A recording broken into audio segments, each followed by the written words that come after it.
Animalia यानी कि जीव जंतु। कहता इस वर्ग में यूकैरियोटिक, ठीक बा, यूकैरियोटिक बहुकोशिका और विषम कोशी जीवों को रखा गया है। यानी कि एनिमिलिया जो जगत बा सर, जीव जंतु जगत है, इस वर्ग में यूकैरियोटिक्स है तो इसमें केंद्रक पाया जाएगा। फिर कहता बहुकोशिक यानी कि बहुत कोशिका के साथ और विषम कोशी जीवों को रखा गया है, ठीक बा। इसकी कोशिकाओं में कोशिका भीति नहीं पाई जाती है। इसकी कोशिकाओं में कोशिका भीति नहीं पाई जाती है। क्यों? क्योंकि पेड़ पौधे में पाई जाती है। क्योंकि कोशिका भीति प्लांट पादप जगत में पाई जाती है, ठीक बा। फिर कहता कोशिका भीति नहीं पाई जाती। अधिकतर जंतु होते हैं चलयमान के मतलब कि एक जगह से यात्रा करके दूसरी जगह जाते हैं, ठीक बा। इसमें अधिकतर वस्तु क्या होते हैं? चलयमान होते हैं। अधिकतर जंतु क्या होते हैं? चलयमान होते हैं। और शारीरिक संरचना तथा विभेदीकरण के आधार पर इनका आगे वर्गीकरण किया गया है। माने शारीरिक संरचना, इसका शारीरिक संरचना कैसा है और विभेदीकरण मतलब इनका बनावट के आधार पर इनको आगे वर्गीकरण किया गया है। अब आवल जाओ एकरा में हमनी के एनिमिलिया जगत में 5 चीज पढ़ल जी। कौन कौन? पोरीफेरा, क्या? पोरीफेरा, सिलेटेट्रा, ठीक बा।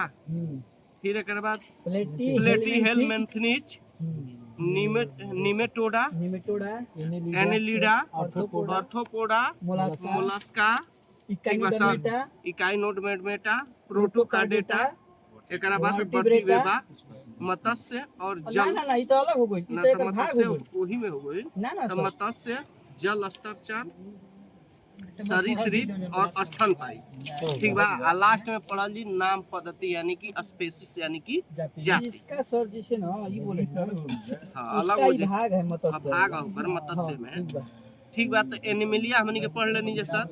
एनिमिलिया में ही पढ़ लेंगे कि इस वर्ग के, ठीक बा सर, इस वर्ग में यूकैरियोटिक्स और बहुकोशिकी विषम कोशी जीवों को रखा जाता है। इनकी कोशिकाओं में कोशिका भीति नहीं पाई जाती, इसलिए कि जंतु जगत के, पादप जगत के रही तब कोशिका भीति पावल जाए। और इनकी कोशिकाओं में कोशिका भीति। अधिकतर जंतु चलयमान होते हैं। चलयमान मतलब परिवहन, चलते हैं, यात्रा करते हैं। और इनकी शारीरिक संरचना तथा विभेदीकरण के आधार पर आगे वर्गीकरण किया गया है। अब हमने के सर पढ़ल जी कि पोरीफेरा क्या है, ठीक बा सर। तो पोरीफेरा का अर्थ है छिद्रयुक्त जीवधारी है। चलिए ठीक है। ये अचल जीव है जो किसी आधार अत्यंत सरल होती है, जिनमें ऊतकों का विभेदन नहीं होता है। इन्हें सामान्यतः स्पंज के नाम से जाना जाता है। बंधुआ,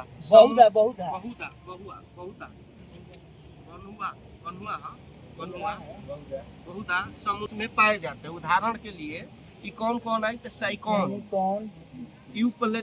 यूप्लेटिकला, स्पिंजला इत्यादि उदाहरण हैं। देखिए एक में देता ना यूप्लेटिकला, साइकोन है गोल है, एक बस स्पिंजला, ई पोरीफेरा जगत है। तो हमनी के मोटा मोटा ये समझ जाइए कि पोरीफेरा जगत क्या है। तो हमनी के पोरीफेरा जगत जान गंजे कि जीव जंतु जगत से। पोरीफेरा का अर्थ होता है इसके शरीर में अनेक छिद्र होना, ठीक बा। यह अचल जीव है, किसी आधार से क्या रहते हैं? चिपके रहते हैं।